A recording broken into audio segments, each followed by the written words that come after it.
Hello! In this video, we are going to review limits from Calculus 1. Limits come up a lot in this class beginning in Unit 2, so we want to refresh our memories on common limits and the most useful techniques for solving different types of limits.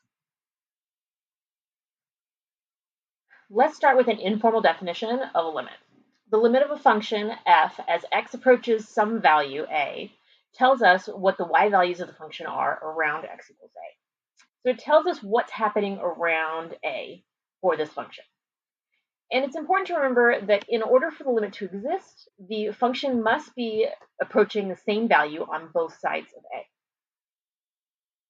A one-sided limit is useful when the function is not approaching the same value from both sides of a, or when we are looking at an endpoint of an interval.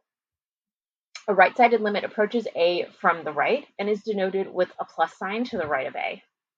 A left-sided limit approaches a from the left and is denoted by a minus sign to the right of a.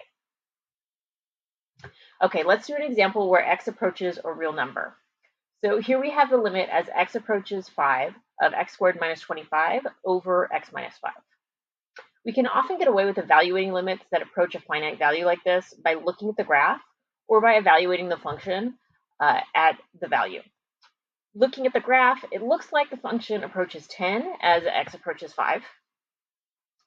To prove this algebraically, however, I can't just plug in x equals 5 because I would get 0 in the denominator, which is undefined. I can simplify this fraction, though, by factoring the numerator and simplifying it. This will give me just x plus 5, and now I can evaluate that at x equals 5 to confirm that the limit is equal to 10. Now let's look at limits at infinity. These limits look at whether a curve approaches a particular value as x approaches infinity. This is also known as the end behavior of a curve. We will be using infinite limits a lot in this class, so feeling comfortable evaluating this is really helpful. Below are some common functions that we will see this semester and what they approach. Remember, this will help in evaluating more complicated functions. Now let's review some of the different ways that these can be evaluated. One of the most common types of functions we see in a limit is a rational function, where I have a polynomial over a polynomial. You probably learned a few different ways to evaluate these in Calculus 1. The quickest one is to focus on the leading terms.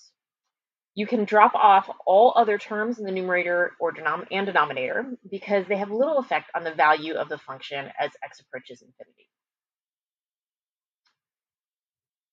And for trig functions at infinity, we usually just use the graphs of the function because we're really familiar with the behavior of those functions.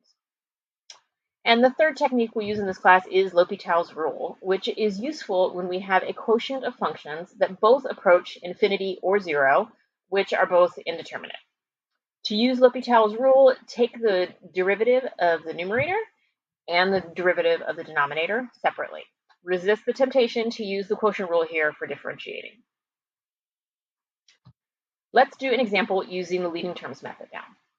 Here I have a polynomial over another polynomial, so I will remove all terms except the leading terms 3x to the fourth and 6x to the fourth, because these are the ones that will determine the end behavior of this function.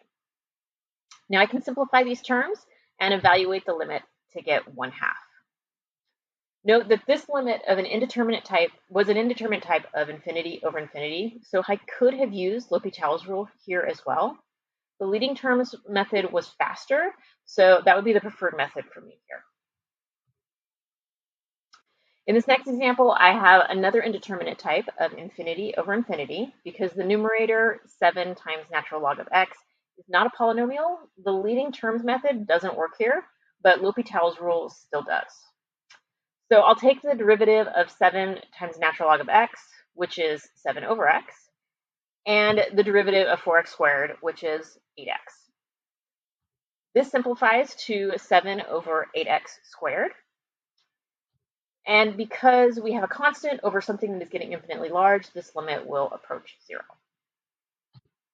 Hopefully this review has helped refresh your memory on limits. Here are a few more examples to practice on your own.